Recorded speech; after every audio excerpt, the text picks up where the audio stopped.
ये हमारी पाइथन की बेसिक टू एडवांस सीरीज चल रही है, जिसमें हम एडवांस में वेब स्क्रैपिंग, डेटा एनालिटिक्स और डेटा साइंस के कॉन्सेप्ट को देखेंगे। तो लास्ट इस लेक्चर में कंट्रोल स्ट्रक्चर के हमने देख लिया था सीक्वेंशियल कंट्रोल और कंडीशनल एंड सिलेक्शन स्टेटमेंट्स। आज हम देखेंगे लूप्स और repetition. Loops allow you to repeat a block of code multiple times. मेन के एक ही कोड को मल्टीपल टाइम एग्जीक्यूट करवाने के लिए हमें लूप की जरूरत होती है। While loop, a while loop repeats a block of code as long as condition is true. जब तक कंडीशन ट्रू रहेगी तो वो ब्लॉक ऑफ कोड जो है वो एग्जीक्यूट होता रहेगा।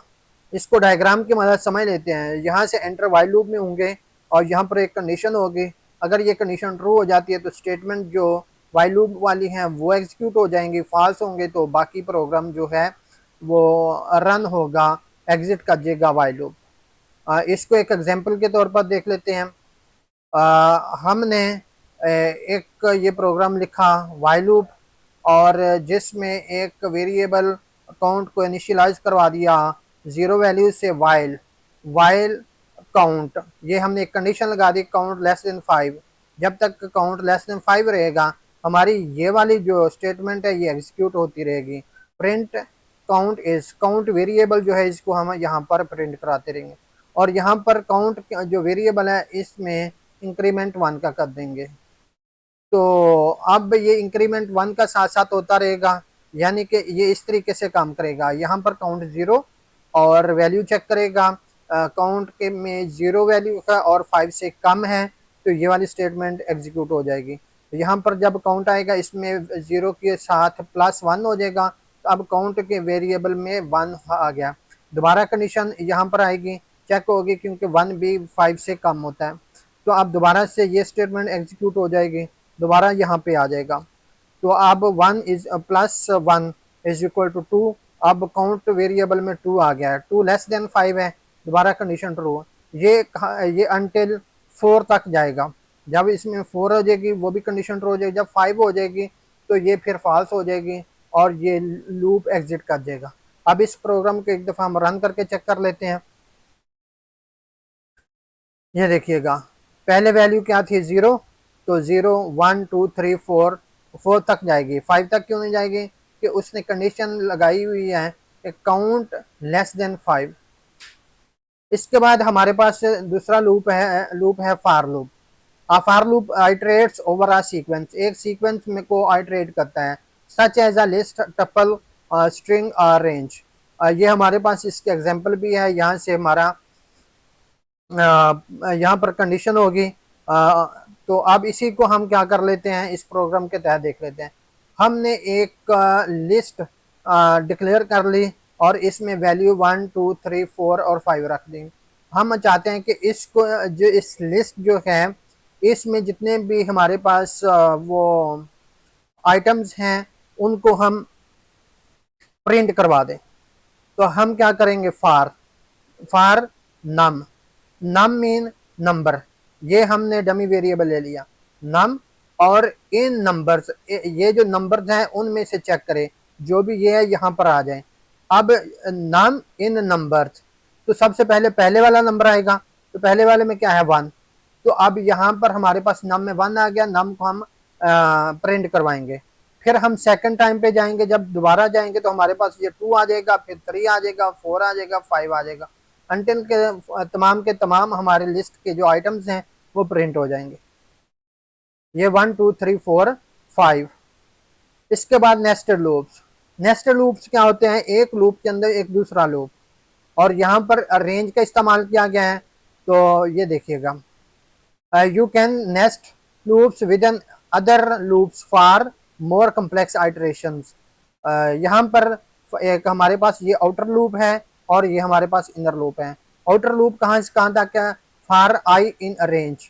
रेंज में हमने लिख दिया 1 to 4।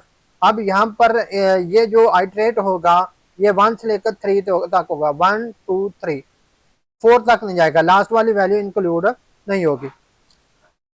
अब फर्स्ट टाइम हमारे पास 1 आएगा, जब 1 आएगा तो इसके में सेकंड लूप के अंदर वो आ जाएगा, एंटर हो जाएगा। अब यहाँ पर हमारे पास जे की वैल्यू पहले नंबर पे 1 है, तो ये 1 से लेकर 3 तक जाएगा, 1 2 3। फिर जब ये हो जाएगा, उसके बाद ये इसको प्रिंट करेगा। फर्स्ट टाइम पे ये प्रिंट क्या करेगा, आई की वैल्यू ये जो इसकी 1 प्रिंट कराएगा और इसकी वैल्यू जे की जो है 1 2 3 प्रिंट कराएगा। फिर दोबारा ये वापस जाएगा। अब वैल्यू जो आई की है ये 2 हो जाएगी। जब वैल्यू 2 हो जाएगी दोबारा इधर आएगा, इधर से फिर ये 1 से लेकर 3 तक प्रिंट करवाएगा। फिर ये वापस जाएगा, वापस जाने के बाद आई की वैल्यू 3 हो जाएगी और यहाँ पर ये जो है इसकी वैल्यू 1 से लेकर 3 तक प्रिंट होगी। फिर ये वापस जाएगा। अब ये क्या कंडीशन फॉल्स हो जाएगी, क्योंकि हमारे पास ये 1 से लेकर 4 को इंक्लूड नहीं करना। अब इसके आई के अंदर भी 4 हो जाएगा, यहाँ पर एग्जिट होकर आउट हो जाएगा। इसके एक दफा हम रन करवा लेते हैं। ये आई इज इक्वल टू 1, ये 1 आएगा 1। इसी में क्या आ गया, J1 J2 J3। अब यहाँ पर ये एक दफा ये इनर लूप कंप्लीट हो गया, फिर आउटर लूप एक दफा चलेगा, इसमें वैल्यू हो जाएगी 2। और यहाँ पर क्या है, I is equal to 1, sorry J is equal to 1, J is equal to 2, J is equal to 3। अब आई इज इक्वल टू 3 हो जाएगा, J1 2 3। अब इसके बाद है control flow tools. Control flow tools के में हम क्या है, Python provides tool to control the flow of the loop such as break, continue and pass. तीन हमारे पास control control control flow loops हैं। पहले नंबर पे ब्रेक। ब्रेक में हमारे पास यहाँ पर लूप टेस्ट एक्सप्रेशन होगा, यहाँ पर हमारे पास कंडीशन होगी। उसके बाद अगर ये ट्रू हो जाती है लूप के अंदर, ये इसकी कंडीशन ट्रू हो जाती है, तो यहाँ पर हम ब्रेक स्टेटमेंट लगा देंगे। ब्रेक स्टेटमेंट क्या है, जब वो कंडीशन ठीक हो जाएगी, मीन के जो कंडीशन हमने लगाई है, तो वो उसको क्या कर देगा, ब्रेक कर देगा। Like that the break statement exits a loop prematurely. यहाँ पर हम क्या किया, हमारे पास ये एक लूप है for num in range 1 to 10, 1 to 10 तक है। If num is equal to 5 break, जब वैल्यू नम के अंदर 5 आ जाए तो प्रोग्राम को एग्जीक्यूट कर दिया जाए। तो अब इसको हम प्रिंट करके चेक कर लेते हैं। फर्स्ट टाइम पे हमारे पास क्या आएगा, हमारे पास यहाँ पर 1 आएगा, नम के अंदर 1 2 3 4 5। ठीक है, जब 5 आ जाएगा तो इसको ब्रेक कर देगा। अब ये देखिए हमारे पास नम इज इक्वल टू 5 आया, उसने ब्रेक कर दी। इसकी जो वैल्यू वो प्रिंट उसने नहीं करवाई, पहली वैल्यू 1 2 और 3 4 जो है उसने प्रिंट करवा दी। इसके बाद कंटिन्यू। कंटिन्यू क्या होता है कि हमारे पास ये भी इसी तरीके से कंडीशन है, जस्ट जहां पर हमने ब्रेक लिखा है यहाँ पर हम कंटिन्यू लिखेंगे। कंटिन्यू का मतलब ये होगा कि जो वैल्यू कंडीशन में आएगी, यानी if num is equal to 5 आया, 5 को प्रिंट नहीं करवाएगा, उसके पहले और बाद वाली तमाम वैल्यूज को प्रिंट करवा देगा। लाइक दैट कि हमारे पास ये लूप की कंडीशन है और ये कंडीशन जब हमारे ट्रू होगी, तो अगर ये क्या हो जाती है, फॉल्स हो जाती है, तो ये दोबारा वापस जाता जाएगा। सेम इसी तरीके से लूप चलता रहेगा। अगर ये ट्रू हो जाती है तो उस एक वैल्यू को छोड़कर दोबारा फिर वापस उसी लूप को उसी तरीके से कंटिन्यू करवाएगा। लाइक दैट ये हमारे पास एक फॉर नम एक लूप है इन रेंज 1 to 10। अब हमने इफ नम इज इक्वल 5 लिख दिया और कंटिन्यू लिख दिया। अब नम जो नम की वैल्यू 5 है वहां पर हमने कंटिन्यू लिखा। अब इसमें क्या होगा, ये वैल्यू 1 से लेकर 9 तक लिखेगा, मार्क्स इसमें 5 नहीं लिखा जाएगा। एक दफा इसको रन करवा लेते हैं। ये देखिए 1 2 3 4 4 के बाद 5 आना चाहिए, 5 नहीं, क्योंकि यहाँ पर हमने कंटिन्यू करवाया हुआ है। 7 8 9। उसके बाद हमारे पास क्या है, पास स्टेटमेंट है।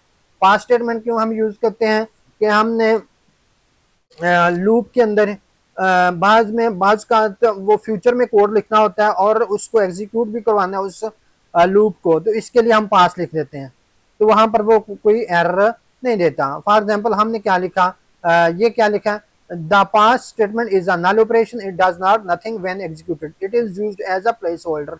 ये प्लेस होल्डर है जो फ्यूचर में यूज किया जाएगा। For num in range 1 to 10, ठीक है, 1 से 9 तक ये चलेगा। If num is equal to 5, 5 आ जाता है, पास हो जाए। Do not when num is 5, ये कुछ भी नहीं होगा, सेम उसी तरीके से 1 से लेकर 9 तक ये काउंटिंग लिख देगा। 1 2 3 4 5 6